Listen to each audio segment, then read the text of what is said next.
Aí eu isolo a parte que eu vou fazer o desenho com fita crepe.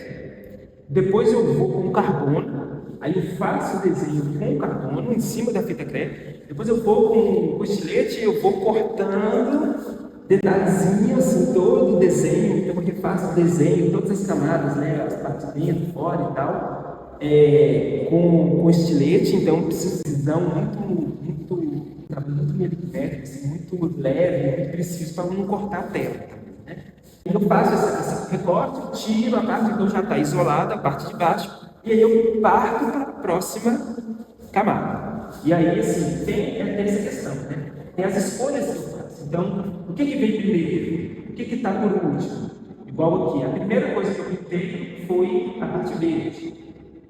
Aí, no segundo momento, eu já fui para essa parte verde, né, o acento e a parte de cima. Aí depois eu faço a estrutura, né, da mesa, da cadeira. Então, assim, eu vou elegendo quais que são as camadas, né, quais que são as partes que eu vou fazer a máscara primeiro, qual que vai ficar no fundo e tal. Mas nada disso é muito certo, porque na hora que eu vou fazer a arte final, né, o acabamento da pintura, eu acabo elegendo algumas partes e eu jogo algumas para frente e outras para trás. Então vai criando assim uma certa ilusão assim. Essa aqui nem tem tanto. Essa aqui tem um pouco. Eu posso escolher falar dessa parte aqui, onde eu coloquei esse vaso que está no fundo, na frente da cadeira. Aqui é onde eu estou percebendo, assim. Essa pintura tem isso muito sutilmente, assim. Tem outros trabalhos, igual se eu for falar daquela pintura da bananeira, aqui isso está muito mais presente, né? Que eu brinco, assim, com essas layers, né? Com essas camadas, assim. Aí eu fico elegendo o que vai para trás, o que vai para frente, então dá uma sensação, assim, dá um estranhamento que me parece interessante, assim, pensando na pintura.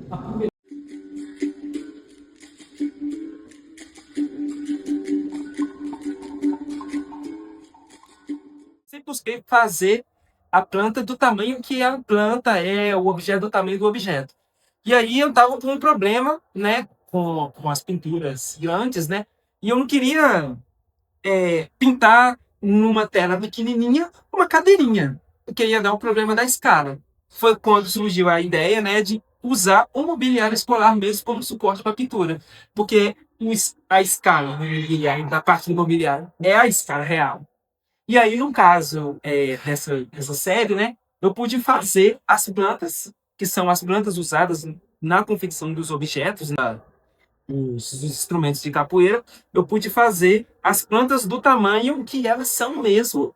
E aí, quando a gente resolve um problema, a gente tem uma abertura, né, um espaço para poder estar trabalhando outras questões, né, que são mais referentes, né, aí, caso, ao tema que eu estou trazendo, que aí, caso eu trabalho com mobiliário escolar, então o mobiliário escolar, ele passa, né, a ter muito mais sentido, né, esse tema passa a ter muito mais sentido quando eu começo a usar é, o próprio mobiliário, que é um objeto presente, né, no meu trabalho. Que a peça, ela, dos dois lados, né, ela não tem marcação nenhuma, né, é uma peça que ela tá praticamente assim, vamos dizer, pura, assim, né, não tem marca de parafuso, não tem nada, assim.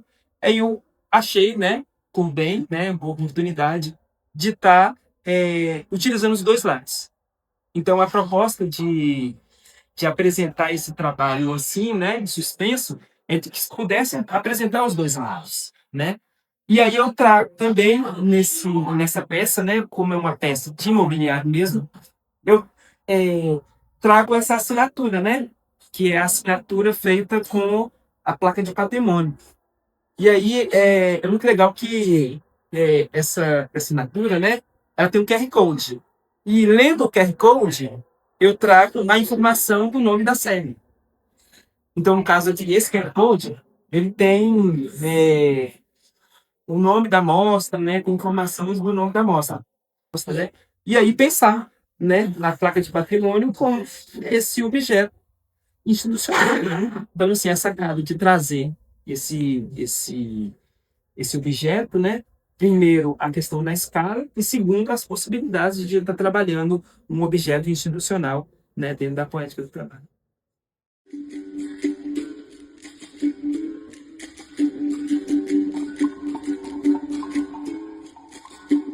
Essa questão das plantas, ela surge muito também na minha casa, assim, porque eu moro numa casa onde tem muitas plantas.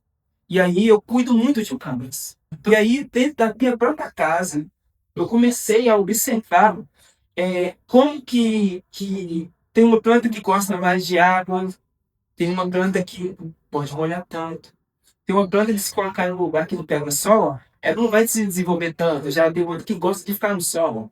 Cada planta ali que eu já tem a sua própria característica, cresce no seu próprio tempo. E eu comecei a olhar, e um dando aula, com o outro planta dando aula, né? E olhando dentro da escola, esse estudante mesmo, né? Tem aquele ali que se cuidar de um jeito diferente do outro, né? A escola pressupõe que no espaço ali, todo mundo tem que ser tratado do mesmo jeito. É como que quase que robotizar, assim, sabe? Quase que uma linha de produção. Então, eu trouxe aí a questão da planta, né? Nessa etapa, muito pela minha vivência com as plantas. E aí, no primeiro momento, eu começo a olhar para as plantas, né? Dessa perspectiva de metafórica. Depois